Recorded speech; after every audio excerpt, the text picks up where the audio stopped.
नमस्कार। आज हम कश्मीर के विवादित क्षेत्रों के बारे में चर्चा करेंगे और 2019 की जो एलओसी की एयर स्ट्राइक्स के बारे में हम चर्चा करने की कोशिश करेंगे। तो सबसे पहले हम बात करते हैं जो विवादित क्षेत्र हैं। तो कश्मीर में हम 4 प्रमुख विवादित क्षेत्र मानते हैं। आपके पहले 2 जो विवादित क्षेत्र हमने यहाँ मार्क किए हैं ये पाकिस्तान के साथ विवादित हैं और बचे हुए 2 आपके चीन के साथ विवादित हैं। पहला जो क्षेत्र है जिसको हम पाक ऑक्यूपाइड कश्मीर कहते हैं, इसके दक्षिण में आपका पाकिस्तान का पंजाब प्रोविंस है और इसके पश्चिम की तरफ आपका खैबर पुख्तनख्वा का क्षेत्र है। इसी तरीके से ये जो इसके ऊपर का क्षेत्र है जिसको गिलगित बल्तिस्तान कहा गया है, उसका लगभग 1/6 एरिया इसमें आता है। और जो गिलगित का क्षेत्र है अगर हम उसकी स्टडी करें तो उसके दक्षिण में आपका पाक ऑक्यूपाइड कश्मीर आता है, पश्चिम में खैबर पुख्तनख्वा का क्षेत्र आता है, उत्तर में अफगानिस्तान की जहां बॉर्डर लगती है वहां वागन कॉरिडोर आता है और आपकी जो ईस्टर्न बाउंड्रीज लगती है वहां चीन का जिनजियांग प्रोविंस आता है। इसी तरीके से इस क्षेत्र की एक बहुत ही प्रमुख विशेषता है कि ध्रुवीय ग्लेशियर्स के अलावा विश्व के सबसे लंबे ग्लेशियर्स इन क्षेत्रों में देखने को मिलते हैं। पाकिस्तान में 5 8000ers माने गए हैं और वो पांचों के पांचों इस गिलगित के क्षेत्र में हैं। अब 8000ers क्या होते हैं? 8000ers 14 ऐसी पर्वतमालाएं हैं जिनकी ऊंचाई 8000 मीटर से ज़्यादा है। तो ये एक बहुत इंपॉर्टेंट फैक्ट है जो आपको पता होना चाहिए। फिर हम बात करते हैं विवादित क्षेत्र जो चीन के साथ विवादित हैं। उसमें आपका एक तो आता है शशगाम ट्रैक्ट और दूसरा आता है अक्साई चेन।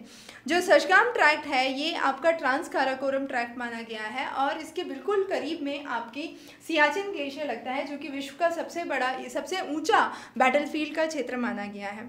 अक्साई चेन जो है वो भारत और चीन के बीच में विवादित है।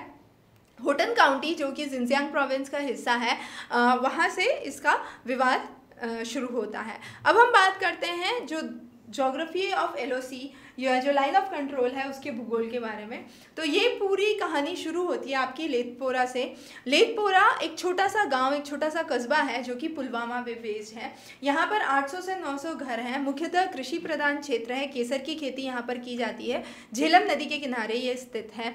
तो ये कौन सी जगह पे है? पुलवामा में, वो आपने बहुत ध्यान से सुना होगा, पर लेथपोरा जगह का नाम बहुत ही यहाँ पर इम्पॉर्टेंट हो जाता है। अब इस लेथपोरा के बिल्कुल पास में अवंतीपुर है जो कि एक एयरबेस स्टेशन है। इसके अलावा जो दूसरे एयरबेस स्टेशन इन्वॉल्व थे 2019 के एयर स्ट्राइक्स में, वो आपका श्रीनगर एयरबेस है, बठिंडा पंजाब में और ग्वालियर मध्य प्रदेश में। जो एयर स्ट्राइक्स की गई उसमें से पहली बालकोट में की गई।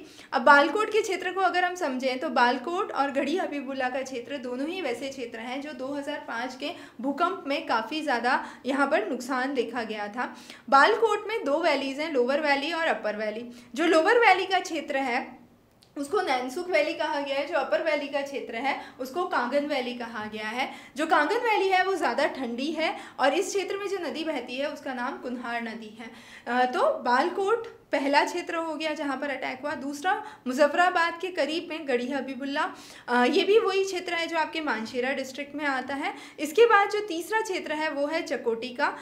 चकोटी वापस आपका पाक ऑक्यूपाइड कश्मीर में आता है, तो ये समझना ज़रूरी है। हालांकि यहाँ पर ऐसा एक्सपेक्टेड था कि नौशहरा के आसपास कहीं पर स्ट्राइक हो सकती है, पर ये नौशहरा यहाँ पर 2 हैं। एक नौशहरा आपके राजौरी जम्मू कश्मीर में है, पर जो हम नौशहरा की बात कर रहे हैं वो नौशहरा आपका पाकिस्तान के क्षेत्र में पाया गया है। तो ये खुसाब डिस्ट्रिक्ट में आता है। अब हम बात करते हैं कि क्या तकनीकी डेवलपमेंट्स यूज़ किए गए। तो Mirage 2000 multi role combat aircrafts यहाँ पर यूज़ किए गए थे। ये एयरक्राफ्ट्स डिफेंस और ऑफेंस दोनों के पर्पज़ में काम में आ सकते हैं। इसके अलावा लेज़र गाइडेड बॉम्ब टेक्नोलॉजी भी यूज़ में ली गई है और ऐसा माना जाता है 1971 के बाद पहली बार एलओसी का वायलेशन हुआ है वायुसेना के द्वारा। तो ये कुछ प्रमुख हाइलाइट्स थी जो कि आपकी प्रतियोगी की परीक्षा के लिए बहुत ही महत्वपूर्ण है, इसलिए इनको ध्यान में रखिएगा। आगे और रिलेवेंट टॉपिक्स हम आपके लिए लेके आएंगे, तो आप चैनल पर बने रहिए।